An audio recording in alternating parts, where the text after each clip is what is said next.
On the cliffs above Seaford lie the remnants of an ancient settlement. More than 2,500 years ago, our ancestors built a fort here. Today, our heritage is at risk from the sea. You can see that the ditch and bank extends all the way around and over the other side. What we don't know, of course, is how far extended out towards sea, because that's what's being lost. So we've already lost some of this site? We've already lost the location of where Lane Fox excavated in 1870. There have been 2 archaeological digs here before, but the last was 40 years ago. Now new technologies like drones are being brought in to map the area and find out what more we can learn.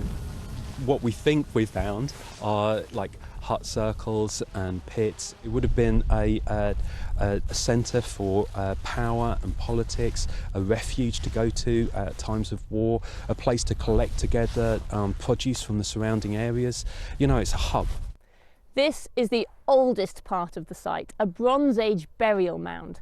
When it was first excavated 150 years ago, they found polished flint axe heads and pottery. Since then, it's remained largely untouched, apart from being a golf bunker, and there could be many more treasures lying hidden under the sand. And with a number of cliff falls in the area over the past few years, there is now a race against time to uncover all this site's secrets. At the moment, the hill fort sits on the edge of the cliff. It's actually, we don't know its original size or extent because it has been eroded away in part already. We don't know whether it was a coastal site when it was built. It might have been set back from the cliff edge at the time. But we think now that because of climate change, increased storminess, increased rainfall, that the rate of loss is actually increasing.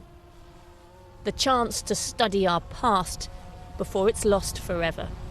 Fiona Irving, BBC South East Today, Seaford Head. Lots of sunshine and blue skies on the Sussex coast today. They lost that fog, which has been really persistent, hasn't it, Yeah, but not Sara? everyone did. Around Gatwick, they never really got rid of it today, so the temperatures really struggled. At the moment, it's back down to 100 metres.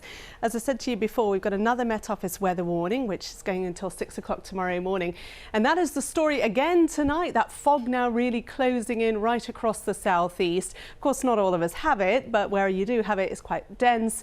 And if you're moving around, especially first thing tomorrow morning, it's that situation of, you know, you can encounter these really, really thick fog banks quite unexpectedly.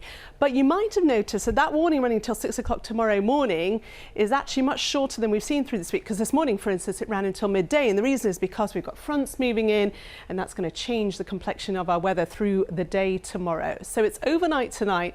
We've got obviously the mist and the fog really starting to set in by tomorrow morning.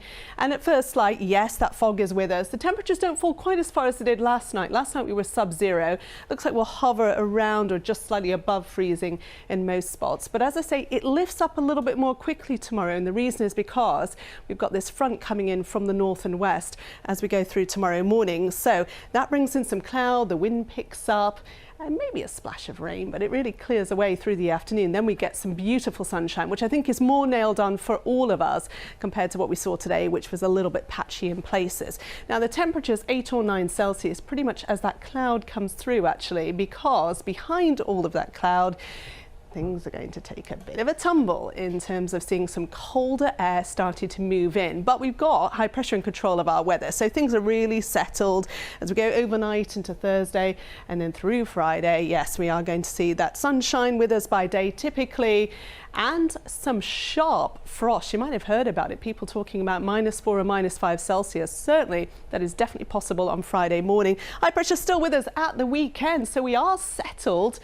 But I do worry about having lighter winds again at the weekend, and if that does bring us back the risk of some fog, which I think it will do. But in the meantime, it really is another foggy start tomorrow morning. We've got that cloud and rain to come across us. Not much rain, but a little splash of it, and then brightening up behind it for the afternoon. And then behind that, that much colder plunge of air in from the north. As I say, -4, maybe -5 Celsius on Friday morning. Going to be a bit shocking actually, for sure. And then things slowly recover through the weekend, about where we should be for the time of year as we start next week. Yeah, you won't be going for a swim, I don't think, on Friday morning. I will be. Look at that lovely settled weather. Yes, I will. I love my yourself sunshine nailed on too, Sara. Great phrase. Thank you very much. That is it from us. Piers will be here with you after the news at 10.